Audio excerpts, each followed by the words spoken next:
Hey, what's up, everybody? This is Charles Sabansu, and welcome you guys to another episode of the Dreamers Pro Show, where we cover everything from sports, hot topics, classic debates, entertainment, and we'll give you guys a fresh perspective on things we see them in. Today, we got a show that's most likely going to piss off a good amount of people, and that's exactly what I want. But before we get into it, please make sure you like the video and sub to the channel. So, obviously, depending on the order in which you're seeing these videos, we just recently produced a video where we were reacting to some comments that was made by Coach K during his time coaching USA, the men's USA basketball team, where he was essentially describing a difficult moment where he had to approach Kobe Bryant because he was taking bad shots, because LeBron and D Wade wanted him to do that, and he was just describing how he needed to be careful approaching the best player, the most talented player in the world, which flies in the face of some of these clutch talking points that have been propagated throughout media and articles over the last 5 to 7 years now. So we produced the show about that. So in the midst of me preparing for that show, and I was just really trying to give you guys as much information as possible. I wanted the research to be as in-depth as possible. Then I found a clip, and I was going to include in that video, but I said, you know what? Let's do another show where I can just kind of expand on my thoughts without having to try to combine everything into one segment there. So I said, okay, let's do a separate video about this. So one of the talking points from some of these jokers in media is that I heard some people say LeBron has been the best player in the NBA since 2005. Crazy stuff. Like, just absolutely crazy stuff. That LeBron was the best player in the NBA in 2005 or 2007. Like, just crazy stuff, right?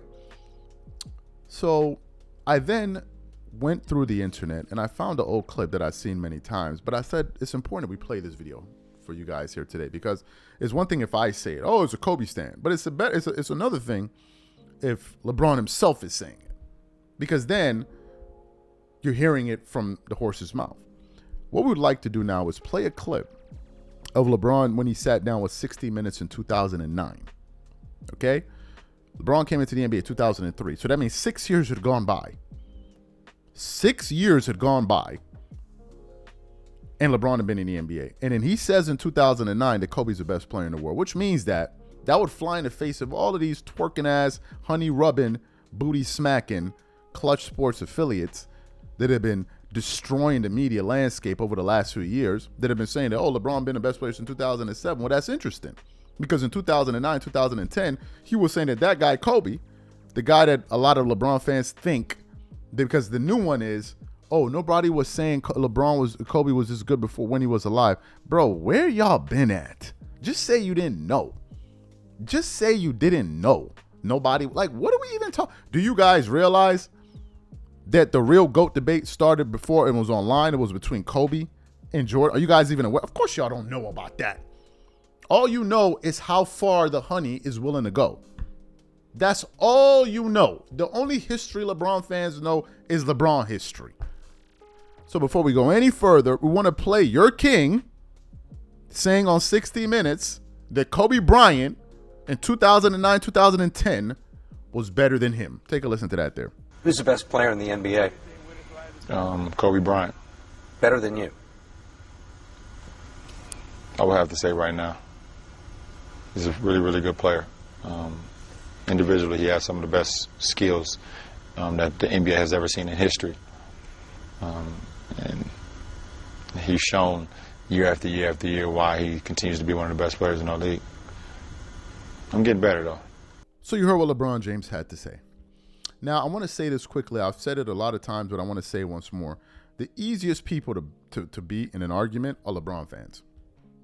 They are the easiest group of people to be. Do you know why? Because they argue with emotion. If a LeBron fan engages with you with reasoning and logic, it quickly falls apart. Let me show you an example. LeBron fans will hear that and say, oh, LeBron averages more points. He averages more rebounds. He averages more assists. So therefore, LeBron is a better player than Kobe Bryant. This is LeBron fans' logic. Let me read off LeBron's playoff numbers. Career. He averages 28 points a game, 28.4 points per game. Let me give him all the points. a block a game, 1.7 steals, 7.2 assists, 9 rebounds on 49% shooting from the let's say 49%, let's say 50%, and 33% from the 3-point line and 74%. Those are his numbers, right? I'm going to read you the stats of somebody else's numbers. This guy averages 31 points a game in the playoffs, 0.5 blocks per game, 1.7 steals per game, 8 assists, 9.4 rebounds, 72% from the free throw line, 34.7%, let's say 35% from the 3-point line, and 46.2% from the field. Looking at those traditional numbers, this guy clearly has better stats than LeBron James, right? It's obvious. We're going to use the stat argument. It's clear, right? And at this point in the video, LeBron fans are beginning to panic because they know now their logic is being turned around on them. Do you know who has this stat line for his career? With 4 years in the playoffs? Luka Doncic. Stop any LeBron fan in the street. If you can get them to just stop shaking and twerking and gyrating, stop one of them and ask them. This guy, look at Luka's numbers in the first 4 years in the playoffs compared to LeBron's first 4 years in the playoff. Ask them, does these numbers mean that Luka's better than LeBron? You know what they're all going to say? Nah, because there's more than that to it. There's more to it than that. Because LeBron is more athletic and LeBron can defend. And Now, it's no longer about stats. It's about, stats are only telling one picture of the story. We need to take a deeper look. This is what happens when you bring better numbers than LeBron to LeBron fans. They all of a sudden now want to start talking about context. They all of a sudden now want to start talking about competition. But when you use the exact same reasoning with these LeBron fans and say, well, Kobe played in a tougher conference. Some of Kobe's numbers were shrunk because he played with a guy in Shaq. So if Kobe played by himself as a primary offensive player, his numbers would be a little bit even more gaudy.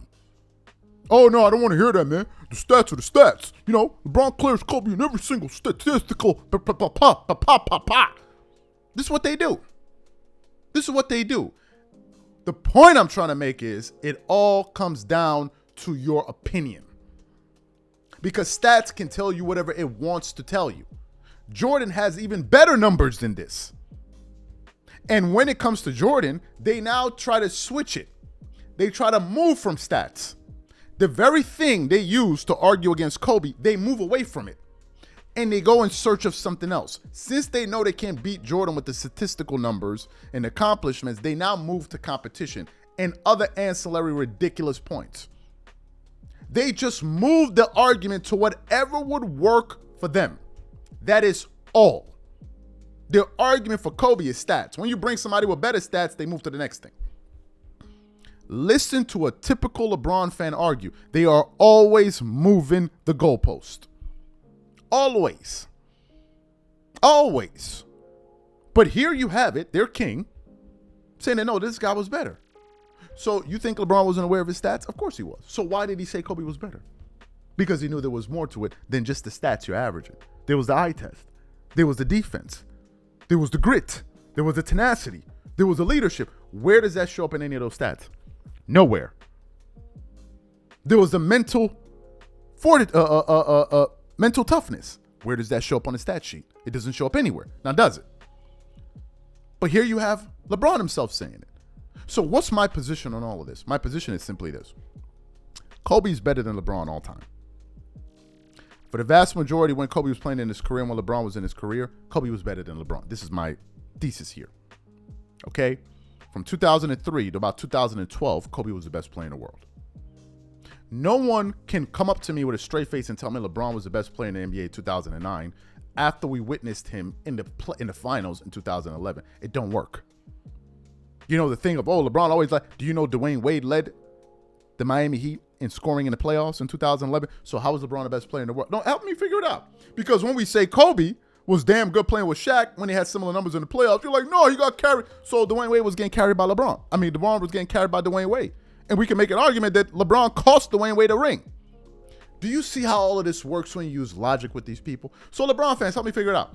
But you know what their go-to statement is going to be? When all fails, do you know what it's going to be? Man, you're a hater. That's all they got. That is all they got. You're a hater. You present logical arguments, and their fallback line is, you're a hater. The biggest haters in sports going around calling people haters.